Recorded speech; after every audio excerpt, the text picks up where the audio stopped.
This is Hokey Pokey Politics, where we believe politics shouldn't ruin relationships. We are two people with opposite political views proving that it's possible to disagree, discuss, and still get along. Welcome to the program. Hokey Pokey Politics, episode 7. I got yelled at because the last one was 26 minutes by more than one person. Because it was too long or too short? Too short. Really? Mm-hmm.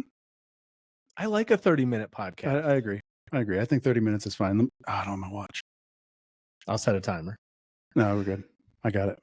And we're off. So today we're talking about, let's go back to the last episode real quick. Okay. Did you do any No. Israeli-Palestinian historical Did you? research? I did. Okay. What Yeah. did you think?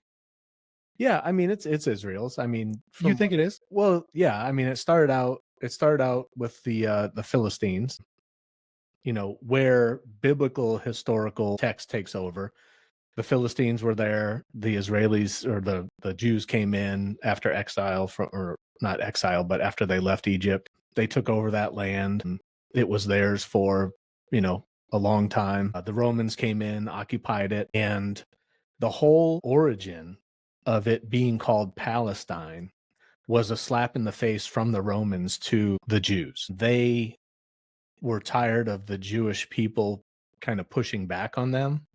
And so they named that territory Palestina in Latin, which is the same as Philistine in Hebrew. And it basically means somebody who opposes. So they called them that. So they were really calling the Jews that and named that territory that because the Jews were opposing the Roman occupation. Mm-hmm. I think I'm remembering this right, that there was no Arab population until like 700 years later that moved into that area. So, but when it became, so Palestine has been, this quote unquote territory in that region since the Roman occupation. But Israel, declared itself as a state after having, the Jews, after having been there, since the Philistine era. There's been lots of back and forth. The Ottomans were there at one point I believe right after World War I, so early 1900s, the British actually occupied that whole area. And this is the part I found the most interesting. So the British occupied it, and everything that was considered the Palestine territory at that point was from the Jordan River and east, the Jordan River and east, quite a long ways, and then just a little bit to the west of the Jordan River. So the British Empire decides we're gonna take everything that is Palestine from the Jordan River and east, and we're gonna rename that Jordan, and we're gonna install a family from Saudi Arabia, the Hashemite family, as the leaders of Jordan. And so that's why you have this West Bank issue now. Mm-hmm. And the simple solution that this guy I watched proposed was take Jordan, call it Palestine, and the Middle East problem is fixed. And I was like, that's interesting because Right. because that was considered Palestinian territory. Right. Until the British decided it was now Jordan. Right. Yeah.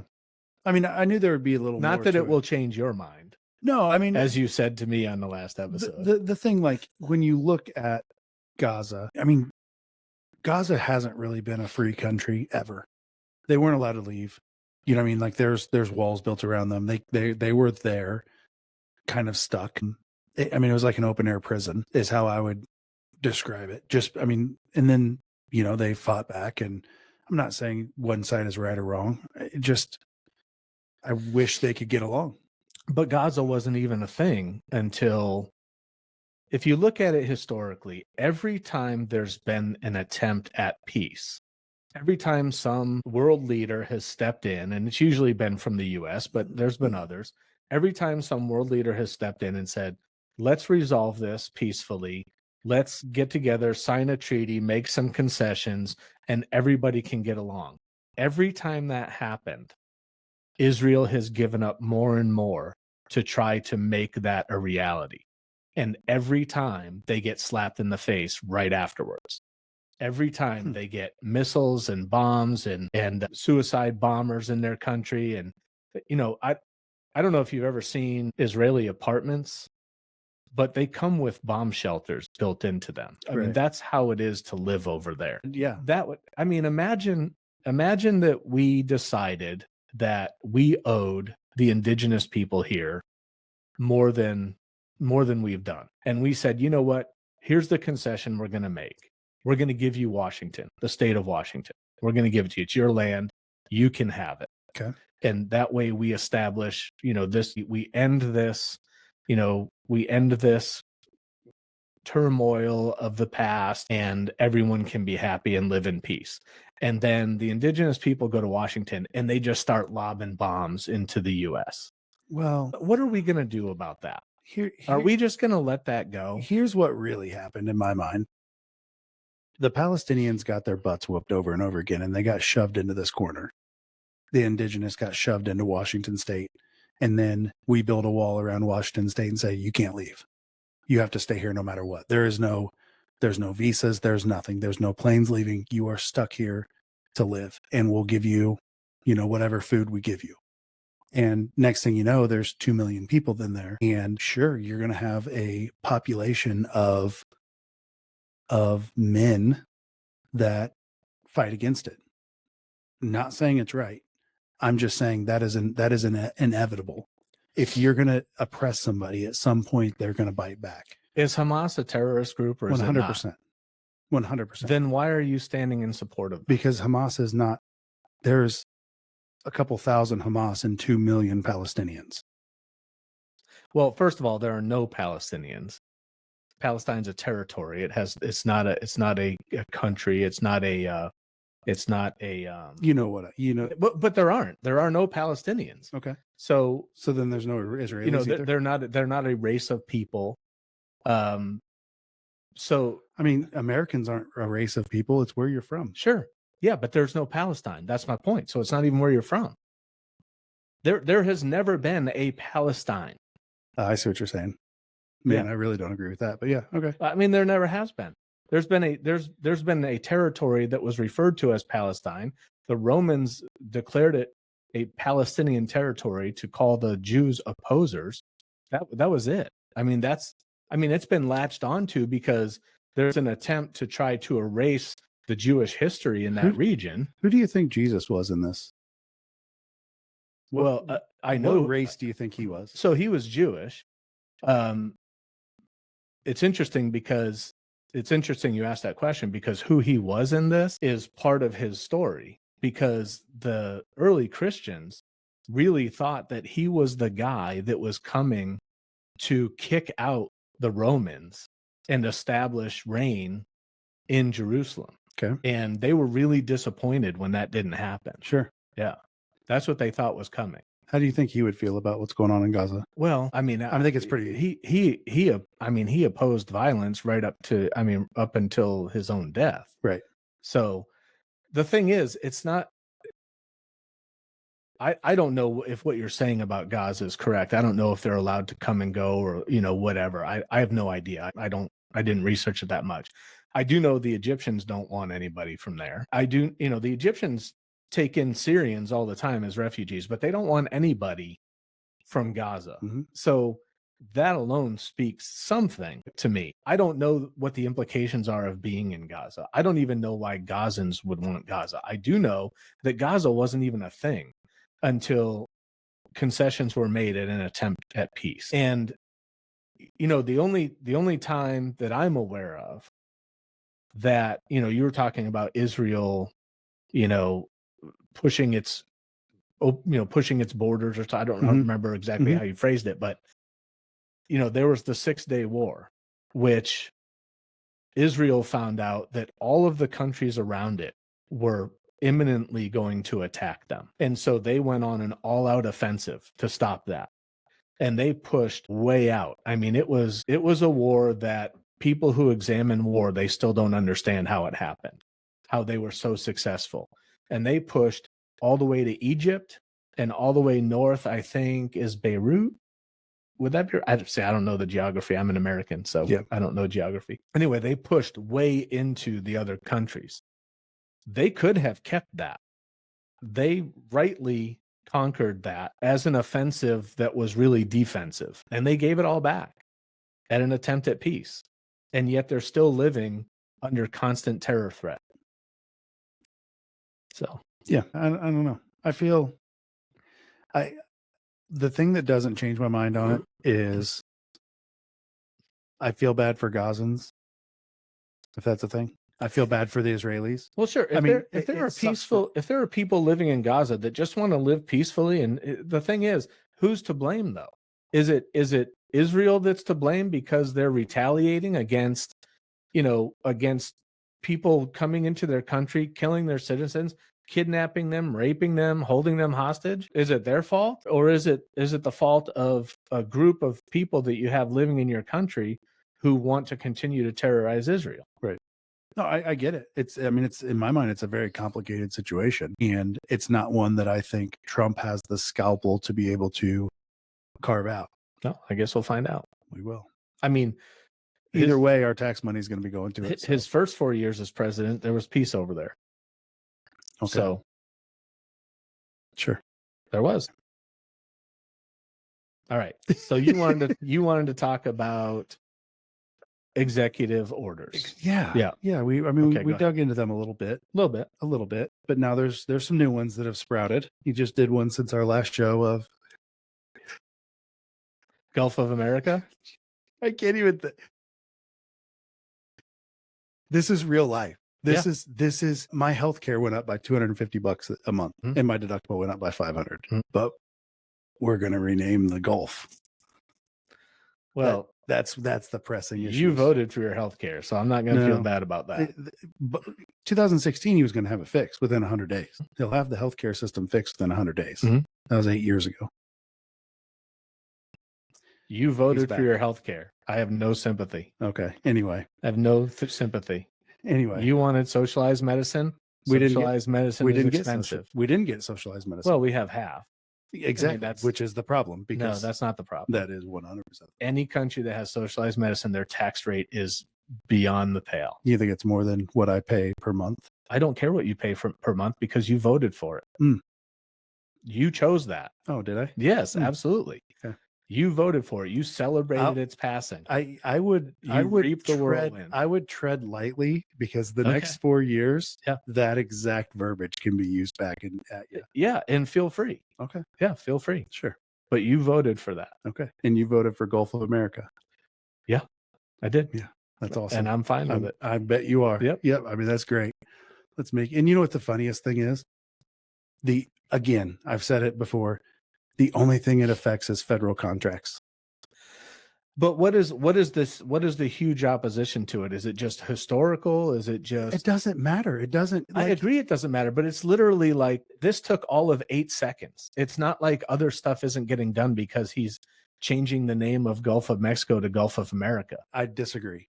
I think he's focusing on ignorant items that provide zero benefit to any American. Where that time could be, I don't care if it is 8 seconds. It's a lot more than that. If you read it, it's fairly lengthy and it's garbage. Either way, his focus should be on the American people, not on his fragile masculinity. I mean, he's such a baby about this stuff. In my mind, I think, well, I'm not going to say I think. I know they are flooding the zone, their words, not ours, with 2 to 3 outlandish issues per day so that they can get their behind the scenes stuff done. That's straight out of Steve Bannon's mouth this week.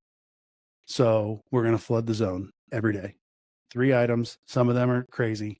The media is going to latch on to one of them. These are his words verbatim. Was his word, we're going to flood the zone, or was his words, we're going to flood the zone so that we can do back end deals that you don't know about? More or less that. What was the quote? It was a long quote. It was a paragraph long. But if you read it and you watch it, I mean, you can watch it first off. Yeah. If you read it and you have a Democrat brain and you read and you're able to read between the lines that nobody else can read between, then here's what he said. I wish I had my phone on me. I'd read it to you right I'll now. look it up right now. Steve Bannon, flood the zone. All right. Continue. Okay. Plastic straws. Yeah. Outlawed plastic straws in federal buildings. That's what he did. Outlawed paper straws. Paper straws in federal buildings. Yep. Does that help the prices of gas or food or energy or anything? Was that the intent of it, to help the? I mean, that's his job. That's what he ran his election on. Right, but you say these things as if he can't do both at the same time. He's doing one, but he's not doing the other. Yes, he is. Find me one of his 53 executive orders that have anything to do with lowering the cost of anything. Because the only thing he's got is tariffs, which anybody with half a brain cell knows that tariffs are not going to lower the price for consumers. Let's go. Let's hear it. No, I'm letting you continue with your nonsense. Okay. No, it's not. Yeah, sure. Yeah, feel free. Anyway, did you find it? The thing is, Gulf of America, does it matter? No, it doesn't matter. But it's such a quick, like, I just want to do this thing, get it done. But there's so much more. I mean, he's done more in the last 2 weeks. What? You said that the other day. Yeah. Executive orders. They take 8 seconds. Right. So he hasn't done anything. Right. Well, no, that one takes 8 seconds. But what I'm saying is he's still getting other work done. You're acting like these things are taking his eye off the ball, and the ball isn't getting done. But it is. Okay. It absolutely is. What was it? Steve Bannon, what? Flood the zone. Flood the zone. And you can grab the farthest right network, Newsmax, if you want. Well, you got to continue. We can't have empty space. I thought the system we can't fixes have empty space. Oh, I guess I could cut out. Yeah. I guess I could cut out the silence. Okay. Yeah. Okay. God, you're scrolling a lot for just finding a little news article that just popped up. Well, that's because you have to get through all the damn ads that pop up so you can get to it. And I'm trying to find the actual quote. I don't want to have another, moment where I'm just reading somebody's, opinion of what he said. Right. Sure. Right. Yeah. Yep. Yeah. Anyway, executive orders are garbage. They've always been garbage. I'm just curious of what's coming next. Yeah, the real opposition is the media, and the way to deal with them is to flood the zone. That's real opposition is the media. Right. That is the opposition. Yeah. Yeah. Oh, that's all. Okay. That was the quote. Oh, yeah. Okay. So so you added to it and read into it. Definitely not. No, there's a full. It was a 15-minute interview. Okay. That was the first 30 seconds. Go back to it. No, you don't have to. It's fine. No. We'll bring it up. You know what? It's fun. You post this, and I will add it. So the viewers can listen to it themselves. I mean, I can't even. It's just the internet has gotten so stupid. Yeah. With pop-ups and ads, you almost can't look anything up anymore. You should thank Elon for that, probably. Probably, yeah. I'm sure it's him. It's not the guys at Google, class, right?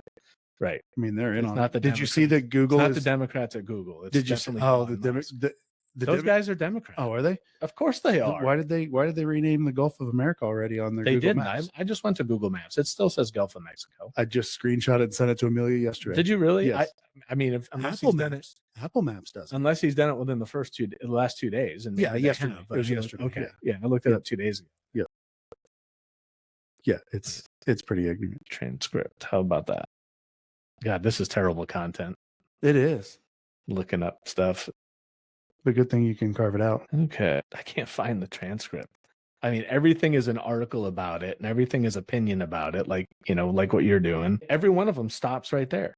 Every one of them stops with the real opposition is the media, and the best way to handle is to flood the zone. I don't know why I can't find. Maybe this is it. This is terrible. Well, you're going to carve it all out, so we're all right. Oh, and look, I can't even get to it because it's popping up. Look at mine. That's awesome. I'm all the way zoomed out. I can't even get to it unless I pay for it. My gosh. So now we have no show. There's only so much. That was it. That was it. I just can't find. I mean, all he's saying is you overwhelm the opposition. That's all he's saying. And the opposition is the media. So you do things so quickly that the media can't keep up with what you're doing. The up one. I mean, I've heard them talk about this. In the words of Bob Uecker in Major League. Shit, I can't find it. Yeah. You know what? I got it right here. Okay. The opposition party is the media, Steve Bannon says. And they are. Okay. The media can only, because they're dumb and they're lazy, they can only focus on one thing at a time. All we have to do is flood the zone. Every day we hit them with 3 things. They'll bite on one, we'll get our stuff done. Bang, bang, bang. These guys will never be able to recover. We've got to start with the muzzle velocity. Yeah. What's wrong with that? They'll bite on one. We'll get all our stuff done. Yeah.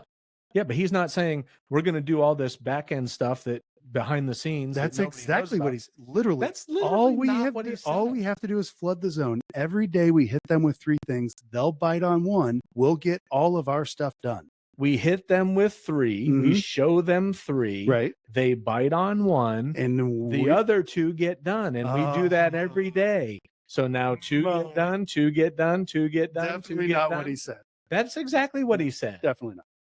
Tell me what he said then. I just read it twice. Read it again and try to understand. All we have to do is flood the zone. Every day we hit them with 3 things. They'll bite on one and we'll get all our stuff done. Bang, bang, bang. Yeah. Tell me there where he said that they're doing back end deals and they're doing behind the scenes stuff. All politicians do back end deals. Tell me in that quote he said that. That's exactly what he's saying. Read it to me. Read it to me where he says back end and behind the scenes. Why would he say that? That's what you said he said. That's exactly what he is saying. He is not saying, show me where we're going to hit them with 3 things and we're going to get 2 of them. They're getting all 3 things done. Yeah, absolutely. Okay? They're saying we're going to do the other stuff. All we have to do is flood the zone. Every day we hit them with 3 things. They'll bite on one and we'll get all our stuff done. Yeah, we'll get all our stuff done. He's not saying all the other stuff done. Okay. He's not saying behind the scenes. He's not saying back end deals. That's what you said. Okay. And I knew it was wrong as soon as you said it. It's not wrong. Show me where it says that. I'm telling you, this guy. You're telling me that you can read his mind and you know what he actually meant. Okay. Tell me where he said it. He said it. That's exactly. I'm telling you what he said. I'm telling you exactly what. And here's the thing: we can look at things. Politicians, in which he is a politician. If he's going to be snuggled up to Trump, politicians understand that their words matter, and they understand how to add things to their words to make it relevant to what their motive is. This guy, who's been to prison, I'll say, is doing exactly that. He is saying, we are getting the stuff done that we want to get done. That's what he's saying. The way to do that is you flood the zone. You don't have to flood the zone. If you're just going to do 3 things every day, you're going to get 3 things done every day. He's saying the media is so stupid. They're going to put 3 things out. They're going to bite. And we get all of our stuff done. That's what he's saying. Anybody that can't see that, I'm sorry, but that is clearly what he means by it. Yeah. I wish I had your powers. I really do. I wish I could read into the actual intent of people the way that you do. Sure. What he said was the media is the opposition party. That's what he said. Yeah. So straight out of Hitler's mouth, by the way. That's fine. Yeah. So if we hit them with 3 things every day and they bite on one of those, then they're not focused on the other 2 and we can get our stuff done. We're only going to do 3 things a day. Okay. Yeah, sure. Well, I mean, he said 3. It could be 5. It could be 10. It could be 15. Whatever it is, he's still. I feel like giving I'm arguing with a Facebook meme right now. That's what it feels like. Yeah, I agree. It does feel like that to me too. Okay. Yeah, I mean, fair enough. Yeah, it feels like that to me too. Yeah. Yep. Anyway, I mean, I'm going by his actual words. Sure. And I mean, is that whatever? It doesn't matter. Anyways, what else is on our agenda today? I mean, the media is an interesting topic, though, because this happens. This is what drives me nuts about the media in America. They definitely carry the water for the left wing, and not all of them, but the majority. And I'll give you an example. If Obama decides to go to a baseball game, he goes out, he shakes all the hands of the players, the media covers it. It's a really nice moment. He throws the first pitch out. Everybody celebrates everybody in the media, all of the Hollywood people, they celebrate that he's there. There's no problem with that. It's perfectly fine. But if Trump decides he's going to go to the Super Bowl, then you have a week of interviews leading up to it where people are going to the players and going, how do you feel about President Trump coming to your game? Yeah. How do you feel Trump tried about canceling that? the NFL. Remember that? That's not my point. My point is, anytime it's a Republican president, anything they do that involves anyone that's known is all of a sudden a controversial matter. But if a Democrat president does it, it's just, oh, isn't this great? Isn't this wonderful? He's visiting this and that, doing this. But if it's a Republican president, then everybody approaches it like with these little kid gloves on, like, oh my gosh, can you believe that? I mean, look at anybody who's ever performed for a Democrat president. They just go, they perform, their life goes on. But as soon as somebody, Carrie Underwood, for example, says, yeah, I'll sing at the inauguration. Oh my gosh, this is the most controversial thing that has ever happened on the planet. Can you believe that anybody would go and sing for a Republican president? You think that's the media? Yes. Yes. Okay. I thoroughly So disagree. you think it's the majority of the people in the country that voted No, for I Trump? think you have an extremely divisive person who would be better off to. Okay, right there. You hit it right there. You think Trump is a divisive person, but you would never label a left person as divisive. I think Obama was just as divisive, if not more, than Trump was. That's the most insane thing I think I've ever heard you say. Really? Literally. Really? Divisive. Okay. You don't think he was divisive? Do I think he's as divisive as Donald Trump? He was. Yes. Yes. Wow. I think both sides are divisive. Okay. Do you think Barack was a far leftist? Absolutely. He's a socialist. Are you kidding me? The guy literally put socialized medicine in play. You don't think he's a socialist? Okay. That's crazy. Dude, that is. But you crazy. Think he's divisive? He's absolutely divisive. So here's the thing. He's absolutely divisive. Going out and saying, I think people deserve healthcare. I think people need healthcare. People deserve healthcare. Let's find a way to make it work. That's divisive? Yes. No. Okay. Socialized medicine is divisive. Oh, okay. Yeah. Sure. You say that as if the right doesn't want people to have healthcare. They don't. Of course they do. Have they ever fixed it? Have they ever tried to fix it? Have they brought one bill out? Have they done anything other than try to dismantle what's out there? Probably. I mean, no. I'm not educated. I'll answer the question for you. The answer is absolutely not. Okay. They have never brought a plan up. Okay. Nor will they. Okay. Because that doesn't help them. I mean, if you say so. Okay. I'm sure it must be true. I'm still stuck on the fact you don't think Donald Trump is divisive. I didn't say that. I didn't say he's not divisive. It's okay for him to do it because somebody else did it. We're back to the kindergarten argument. No. Trump can be divisive because Barack was divisive. Listen, you have a Republican and you have a Democrat. We have a two-party system. Okay. That is a divisive system. Okay. So do I think he's intentionally divisive? No. But just because he's a Republican, that is going to be divisive to Democrats. Okay. Barack Obama being a Democrat, he calls a woman a fat. He tells the Fox News lady that she's bleeding from who knows where. He goes out and he makes fun of a reporter who's got whatever the guy's got. MS or Barack says if your neighbor disagrees with you politically, I want you to go over and get in their face. Okay. Is that making fun of somebody's looks, making fun of their attributes? It's divisive. That's the point. Okay. It's divisive. Here's the thing. So we're back at it again. We're not saying no, Trump didn't do that. We're saying, yeah, but Barack did something too. I'm not saying no. Why do we have to even have that conversation? I'm not saying no, but I'm saying you say Trump is divisive, but you say that as if no politician on the left is divisive. And I'm saying they're all divisive. By nature of the two-party system we have, it's divisive. If you want to know, that's what I'm saying.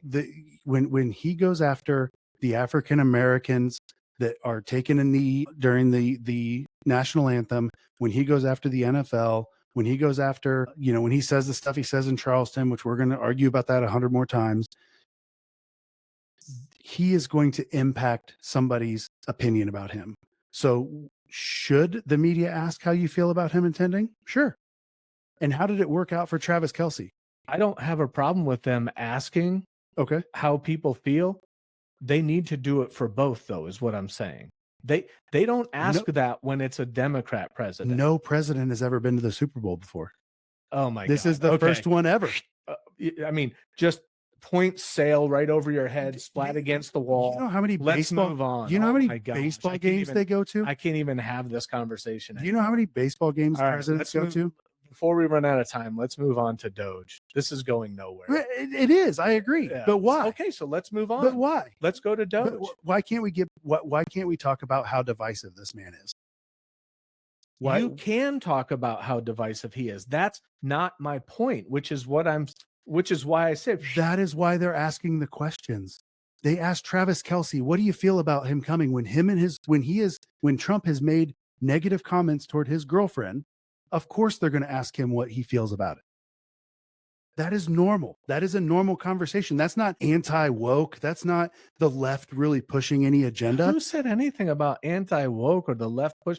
No, you're saying that it is absolutely the media being the opposition is the alt-right. Yes, because the media doesn't ask those questions of people on the left. That's why. And I'm saying you're saying, oh, because the left doesn't do that. No, the left absolutely does that. The media just doesn't ask the questions. I can guarantee to you right now, if Barack Obama went out and he made fun of ice hockey and told ice hockey people that their sport is stupid and that they should do whatever it is, and he makes fun of them and he, whatever, and he's going, they're going to ask him, hey, what do you feel about it? Because it's engaging. Okay. Trump is a jerk to people. They're going to ask questions. That doesn't mean they're biased. They're asking questions. Oh my God. Let the footballers. You're right. No. I'm going to concede this point. You are right. The media is not biased. Can we move on to Doge now? Sure. This conversation's going nowhere. I don't disagree. Yeah. So let's move on to Doge. What do you want to talk about? This is dumb. You wanted to talk about No, it. I'm throwing out wanted ideas. to talk about it. I'm so throwing let's out talk ideas. about it. What's your apparently you have an issue with the government finally trying to save money. So let's hear it. No, I can't wait. It's going to be amazing. No, this is such a good show. We should keep doing it. You want to? I mean, we're here. What else are we going to do? I mean, you could just say, man, I agree with you. You could say that. About what? I don't know. I'm just fucking with you or messing with you. Sorry, guys. About the leftist media carrying the water of the Democrats? Hell no. Oh, okay. No, that's ridiculous. All right. No, here's the thing. I'm actually kind of digging the concept of Doge. I'm digging the outside party that can. We need to end this show. This is terrible content. Why? Because you agree with it. No, you wanted to bring it up, and now you agree with it. I agree with the concept of trying to find spending. The problem I have with it is they're looking at it as if this wasn't this way for the last 40 years. No, I don't think that's true at all. I think they're well aware that it's been this way for 40 years. Yes. They're not coming in here. If you're under the impression that they're coming in here and they're going, oh, the Democrats are responsible for fraud, waste, and abuse, blah, blah, blah. Every single president for the last probably 60 years has run on this platform. Mm-hmm. I'm going to end fraud, waste, and abuse in the government. And every single president hasn't done it. Right. Until now. Well, we'll see. And but the problem is, it's not the Republicans that are up in arms about this. It's the Democrats. Mm-hmm. And that's what I want to understand. Why are the Democrats standing in opposition to fraud, waste, and abuse in our government, uncovering that and fixing it? Right. I don't have the answer, but it's concerning in my mind. I mean, the problem is if you sit at a table with a person who wants fraud, waste, and abuse in the government, and you're having dinner with him, and there's 11 other people at that table, then they all want fraud, waste, and abuse in government. Okay. So you sit at that table. How do I sit at that table? Because you're on that side. No, that's the difference between us. I can have disagreements with my party. You can't. No, I absolutely can. Oh, okay. Yeah, I've yet to hear one. No, we did like 2 of them in the last episode. Anyways, I think it should not be a richest man in the world trying to get access to the financials of every veteran and every person that's on any kind of aid. That I don't think is accurate or appropriate. Do I think you should have a team of people that audit and they come in and they say, you know what? We're giving $40,000 a year to Burmese college students so that they can go to the Philippines and go to college. Why? Can we have a conversation as to why? Who decided it's not you're not against what's happening. You're just against the way it's happening. I definitely don't like the way it's happening. I don't like the way that there's no oversight for it. There still needs to be rules, regulations. Here's how things work. Here's how this is done. Well, there is. It's from the executive branch. And that's why there's a bunch of lawsuits already filed. And there's a bunch of judges that are already putting blocks on it. And that never happens to any other president. Absolutely does. When they try to push radical ideas. Absolutely happens. Right. And therein lies the problem, Adam, is that finding fraud, waste, and abuse in the government is now considered a radical idea. I don't think that's absolutely it is. Look at the Democrat opposition to this. Look at it's considered a radical idea. They're Do you know why they're doing that? They're Do you know why they're going about it the way they are? Why? Because one of the ways you find fraud in these systems is you look at the invoicing. Okay. And the way you do that is by Social Security number. That's the quickest way to find out where is this money going. That's why they're doing it that way. So why wouldn't we have, why can't you have something similar to this that is a congressional oversight, not Congress? It is people within Congress that says you have the ability to do this, this, this, and this. They don't have that. So now you get somebody that bullies their way into an office building and says, I want access to your Social Security numbers. And they're like, no. And the Democrats are like, you can't do that. You can't just go in and ask somebody. You have no authority. You have no, you're not a, you just can't. Like you're not a person that has that. He doesn't even have a security clearance. Oh, he absolutely does. He can't get it. He cannot get a security clearance. That guy launches stuff into space for the government all the time. He does not have a top secret clearance. I don't know if it's top secret, but he has security clearance. Okay, I'm just saying. I don't know what level it goes to. Well, okay. Anyways, he can't get it because of his financial. Why is it bad when you say he has no security clearance and I tell you that he does? Why is that a bad thing? Why do you shake your head and go, okay? Because he does. But I know for a fact he does not have a security clearance. Now, could he have a you're allowed to talk to the president clearance? I don't know. Is there some BS security clearance that Trump gives his kids? 100%. That is what he has done. His kids have the first children in the White House to ever have been mandated a security clearance without going through the steps. He has that ability. Yeah, and Biden let Hunter do it without any security clearance. That's not true. It absolutely is true. Hunter Biden got a security clearance in 2008 when he became the vice president. It wouldn't have mattered because. So he got it because he was the vice president? No, because he's going to be near him. Anybody that's near them needs to have it. So Trump's kids aren't near him? They couldn't pass the security clearance through the FBI because they have too many businesses that are tied in with Saudi Arabia and other places. That's what it is. Okay. I'm sure that's what it is. Look it up. I will. I will look it up. The thing is, I don't know, and I'm willing to say I don't know. Okay. I don't know, but what you say, I'm never going to take verbatim because every time I do, I look it up and you're wrong. Oh, okay. Yeah. Sure. Just like Steve Bannon's quote. Okay. No, here's what he said. He said, we're going to use it to do back end deals. And yeah. Okay. And he didn't say that. Okay. So anyway, on to Doge. Play the tape. I mean, I just did. I just played the tape. Anyway, back to Doge. He doesn't have the clearances to do it. That's all I was saying. He doesn't have the ability to go in and do that. I don't trust him with the data. I don't trust him with the information. It needs to have oversight. If he was poor, would you trust him? What?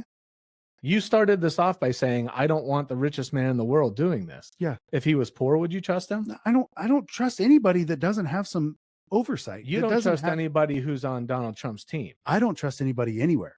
You don't trust anybody who's on Donald Trump's team. Okay. That's what it comes down to. I can tell you right now, if Elizabeth Warren, well, she's got a security clearance.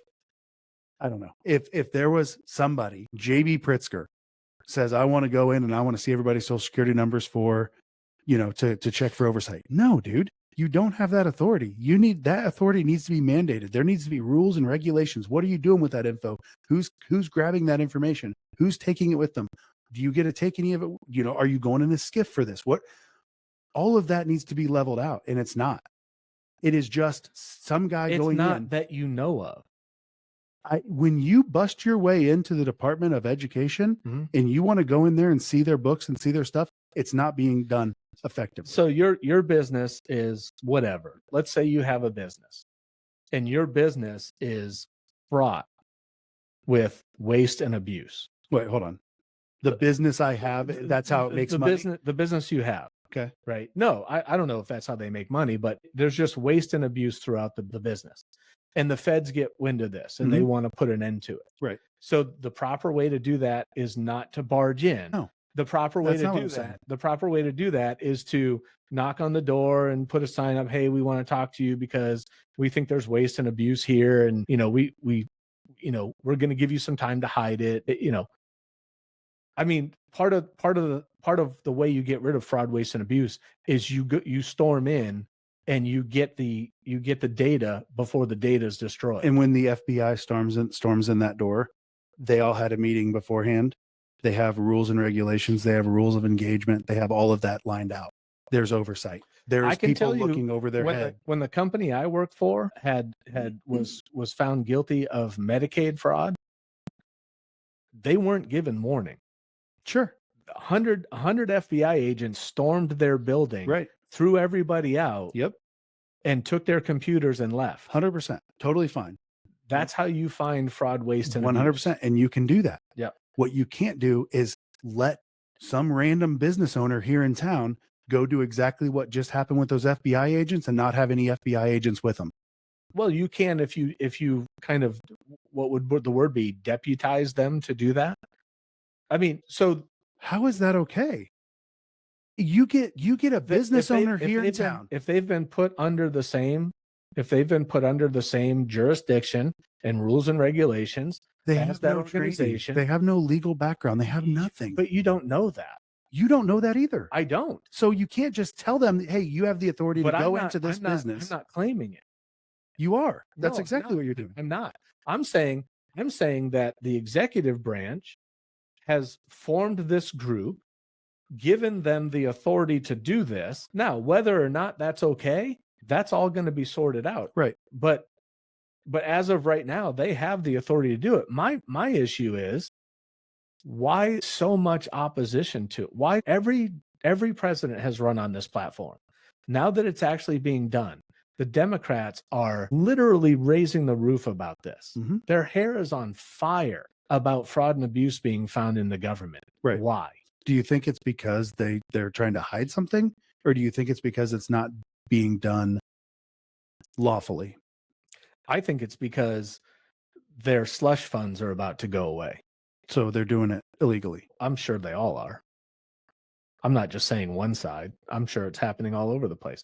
Like we just talked about, you go into office, your net worth is 250,000, and you come out 4 years later and your net worth is 40 million. That doesn't happen unless you. So one of the things that I read, and again, I don't know if it's true, but it would make sense to me, right? The way these politicians get money is, let's say there's a bill or whatever it is, wherever it's called, where we're going to send X amount of aid to some random country. Sure. Right. Just pick one. Doesn't matter. We're going to send 100 million there. And I've already talked to the leadership in that country. And whoever votes for this, we're going to send 100 million. They're going to send 50 million back, and we're going to divvy it up into everybody who voted for it. Mm-hmm. I could definitely see that happen. 100%. Yep. I could definitely see that happening. And so that's what they're trying to stop. So yes, I do think a lot of the opposition is, where are we going to get our money from now?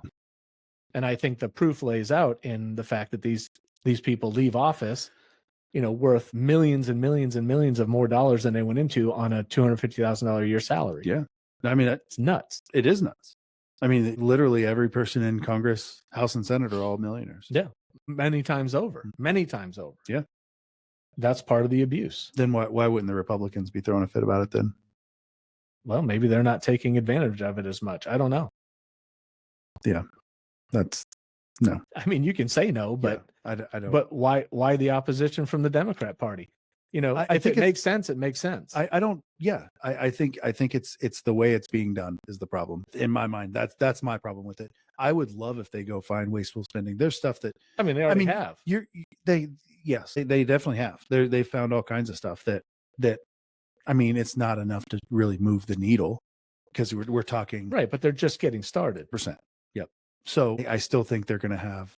I wish they would do this in a more permanent manner, not, hey, let's just do this for a year. Do this where we actually have authority, and you are an FBI style, where you have the authority, you have the oversight, you have the management in place.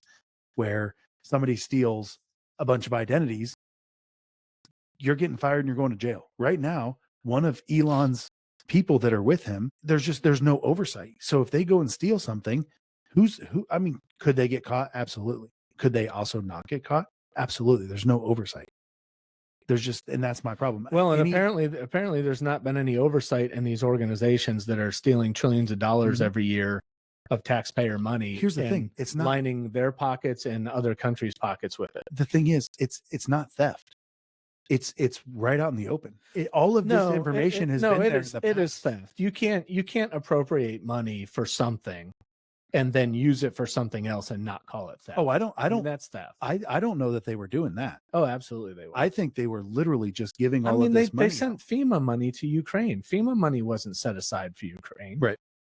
The report came out this week. They just found $59 million that was spent this week to house illegals in luxury apartments in New York. And that apartment building is owned by Pakistan, by people in Pakistan.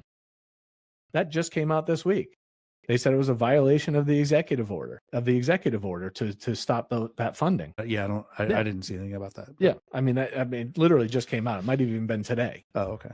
But I mean, they're finding all kinds of waste. And, I get that $59 million is a drop in a bucket compared to but $59 million is still $59 million. I'll take it. That's a lot of money. That's a lot of people's tax returns. That's a lot of taxpayer money. So yeah, I don't, and in my mind, make it something that actually. What if this is the only way to do it, though?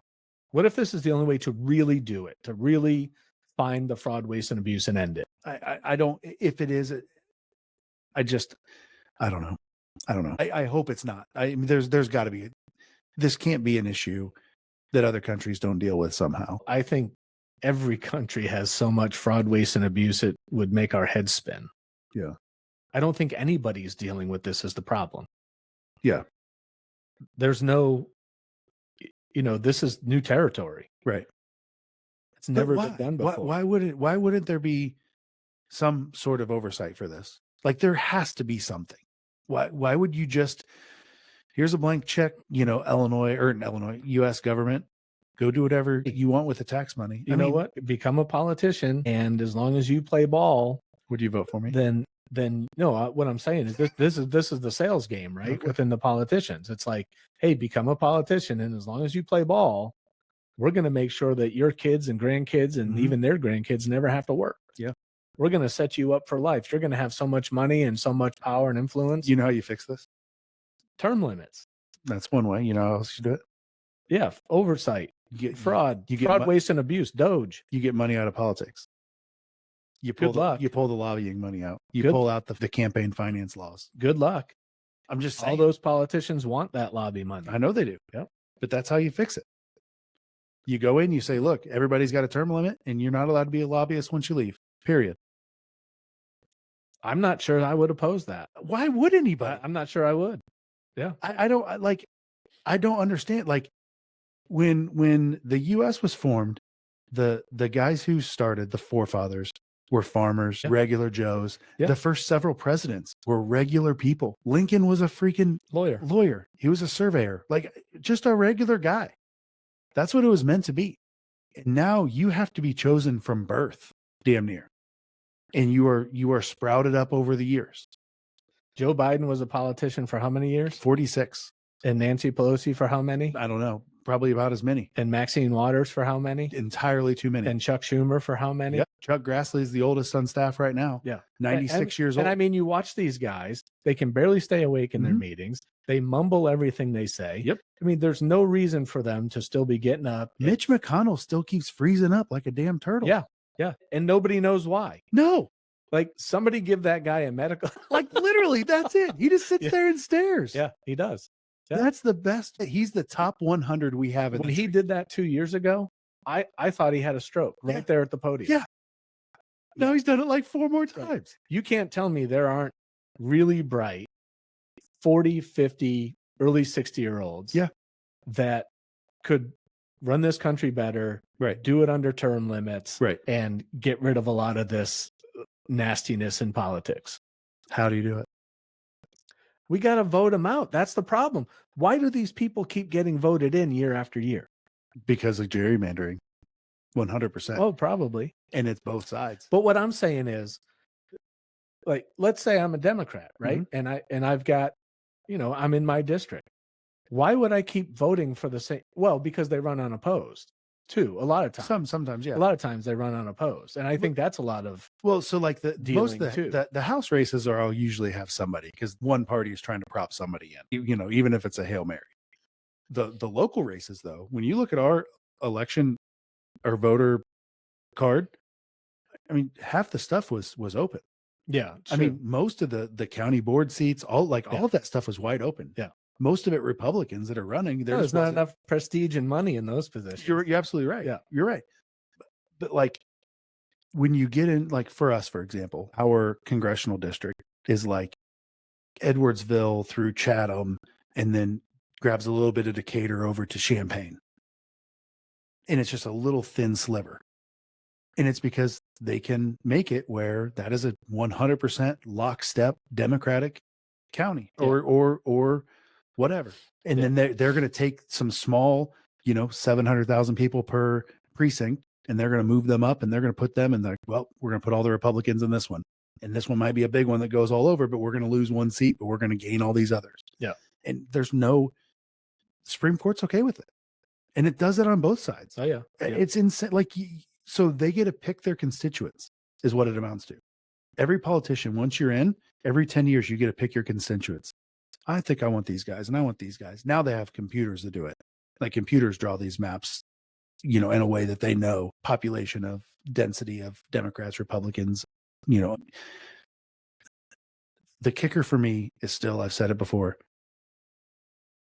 Democrats have 30% of the population. Republicans have 30% of the population. The unopposed, the unvoters are by far the largest voting bloc out there. They are the ones that can control it. If they wanted, they just don't care. It's white noise for them. They don't want to sit and talk about it. They don't care about it. It's not, I've got friends. They're the smart ones. They kind of are. They don't get involved. Yeah. They realize, and it's same with us. Something happens with Trump where he impacts it, makes it harder for us to work. We're going to find a way. One way or the other, we're going to find a way to make money. I don't care who's in office. We're not just going to, I got beat down, I'm just going to curl up in a ball and cry. Like, you're going to go out and you're going to make it work. That in a lot of cases, and I mean this sincerely, that's the difference between Democrats and Republicans. When Republicans lost the election to Joe Biden, they got up the next morning, they went to work. They said, we don't like it. Wait, I thought they burnt the Capitol. No, they didn't burn the Capitol. There was no fire. Oh, there was definitely fire, but yeah. They got up the next day, they went to work. And they said, we're going to endure the next 4 years, and it is what it is. Wow. I didn't. Yeah. I woke up in a different reality. Yeah, that's what happened. Well, you're talking about one day. Yeah. Yeah. Yeah. But when the Democrats lose an election, then it's 4 years of protests and opposition and whining and crying and Nazis again and all that stuff. Yeah. I remember in 2008 when Obama won. I don't know if you remember that or not. Obama beat John McCain. I'm trying to forget that he won. And the very next day, God, what was his name? Senate leader came out and said, we're going to do everything in our power to make sure he never passes one bill. Yeah. And then they came in and they filibustered and that's every single day. That's the politicians. I'm talking about people. I'm talking about just your general public. Got it. We weren't standing in front of the Capitol building protesting, executive orders and things of that nature. Right. We don't do that. Okay. I'll just leave it. I mean, it's true. Okay. We don't do that. Well, this was a terrible episode. Why? I loved it. Did you? Yeah. No, I don't know. I just think all of our content sucks and nobody's going to listen to it. Oh, well, way to be a negative freaking nigga. But the bottom line, though, is this is why it bothers me so much that people on opposite sides of the political aisle can't be friends, or in many cases aren't friends or won't be friends or won't just, have conversations like this and still leave friends. Right. And it's because all politicians suck. They all suck. And if we can't rally around that, then we're missing the forest for the trees. Yeah.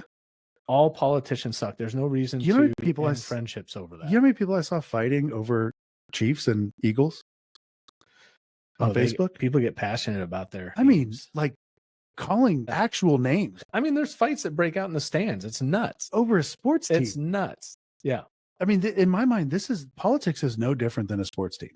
in my mind. I don't it's disagree. Yes, you can like them. Who's the person that said that every politician should dress like a NASCAR race dude. with all of their sponsors on there? Make it a requirement where you get up there and be like, I'd like to thank Bud Light and DeWalt Tools, and I need to pharmaceutical companies, and I need to thank you for bringing me today, and I you bought and paid for me, and I'm thankful. Like, make that start of every. We had a great meeting. executive order signing today. Oh, dude, at the you want at the Ford. Yeah. You want oil. You want to see me cheer for Donald Trump? Donald Trump, if you're watching this, make an executive order where every politician, you can exclude yourself on this one. Every politician has to name their sponsors.